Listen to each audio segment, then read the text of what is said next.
حضرت صلی اللہ علیہ وآلہ وسلم پر وحی کا ابتدائی دور اچھے سچے پاکیزہ خوابوں سے شروع ہوا۔ آپ خواب میں جو کچھ دیکھتے وہ صبح کی روشنی کی طرح صحیح اور سچا ثابت ہوتا۔ پھر من جانب قدرت آپ تنہائی پسند ہو گئے اور آپ نے غار حرا میں خلوت نشینی اختیار فرمائی اور کئی دن اور رات وہاں مسلسل عبادت اور یاد الہی و ذکر میں مشغول رہنے لگے۔ جب تک گھر آنے کو دل نہ چاہتا توشہ ہمراہ لیے ہوئے وہاں رہتے۔ توشہ ختم ہونے پر ہی اہلیہ محترمہ حضرت خدیجہ رضی اللہ تعالی عنہا کے پاس تشریف لاتے اور کچھ توشہ ہمراہ لے کر پھر وہاں جا کر خلوت گزین ہو جاتے۔ یہی طریقہ جاری رہا یہاں تک کہ آپ پر حق منکشف ہو گیا اور آپ غار حرا ہی میں قیام پذیر تھے کہ اچانک حضرت جبرائیل علیہ السلام آپ کے پاس حاضر ہوئے اور کہنے لگے کہ اے محمد پڑھو۔ آپ فرماتے ہیں کہ میں نے کہا کہ میں پڑھنا نہیں جانتا۔ آپ صلی اللہ علیہ وسلم فرماتے ہیں کہ فرشتے نے مجھے پکڑ کر اتنے زور سے بھینچا کہ میری طاقت جواب دے گئی۔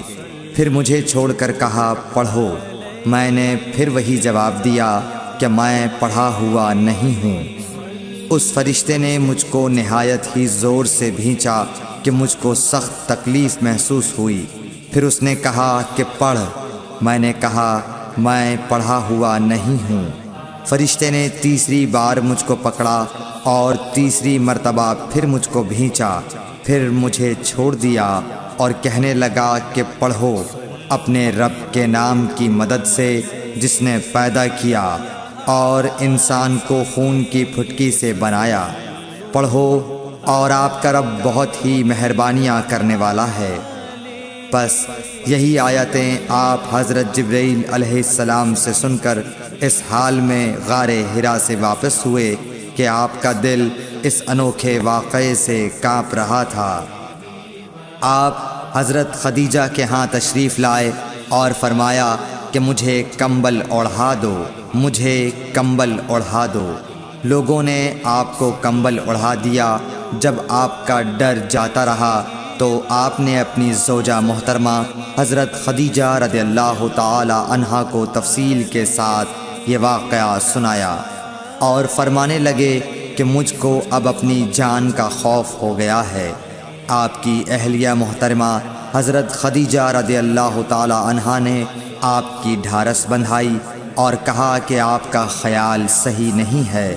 اللہ کی قسم آپ کو اللہ کبھی رسوا نہیں کرے گا۔ آپ تو اخلاق فاضلہ کے مالک ہیں۔ آپ تو کنبہ پرور ہیں، بے کسوں کا بوجھ اپنے سر پر رکھتے ہیں، مفلسوں کے لیے آپ کماتے ہیں، مہمان نوازی میں آپ بے مثال ہیں اور مشکل وقت میں آپ امر حق کا ساتھ دیتے ہیں۔ ایسے اوصاف حسنہ والا انسان یوں بے وقت ذلت و خواری کی موت نہیں پا سکتا۔ پھر مزید تسلی کے لیے حضرت خدیجہ رضی اللہ تعالی عنہا آپ کو ورقہ بن نوفل کے پاس لے گئیں جو ان کے چچا زاد بھائی تھے اور زمانہ جاہلیت میں نصرانی مذہب اختیار کر چکے تھے اور عبرانی زبان کے کاتب تھے۔ چنانچہ انجیل کو بھی حسب منشائے خداوندی عبرانی زبان میں لکھا کرتے تھے۔ انجیل سریانی زبان میں نازل ہوئی تھی، پھر اس کا ترجمہ عبرانی زبان میں ہوا۔ ورقہ اسی کو لکھتے تھے۔ وہ بہت بوڑھے ہو گئے تھے، یہاں تک کہ ان کی بینائی بھی رخصت ہو چکی تھی۔ حضرت خدیجہ رضی اللہ تعالی عنہا نے ان کے سامنے آپ کے حالات بیان کیے اور کہا کہ اے چچا زاد بھائی، اپنے بھتیجے محمد صلی اللہ علیہ وسلم کی زبانی ذرا ان کی کیفیت سن لیجئے۔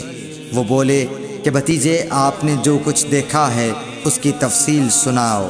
چنانچہ آپ صلی اللہ علیہ وآلہ وسلم نے از اول تا آخر پورا واقعہ سنایا، جسے سن کر ورقہ بے اختیار ہو کر بول اٹھے کہ یہ تو وہی ناموس معزز رازدان فرشتہ ہے جسے اللہ نے حضرت موسیٰ علیہ السلام پر وحی دے کر بھیجا تھا۔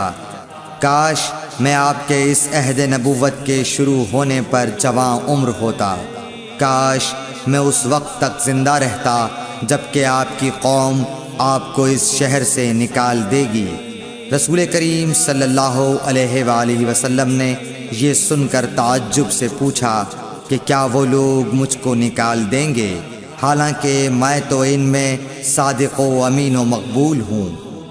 ورقہ بولا، ہاں یہ سب کچھ سچ ہے، مگر جو شخص بھی آپ کی طرح امر حق لے کر آیا لوگ اس کے دشمن ہی ہو گئے ہیں۔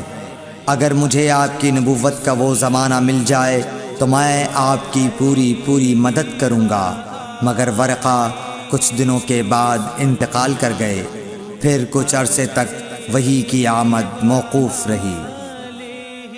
صحیح بخاری حدیث نمبر 3۔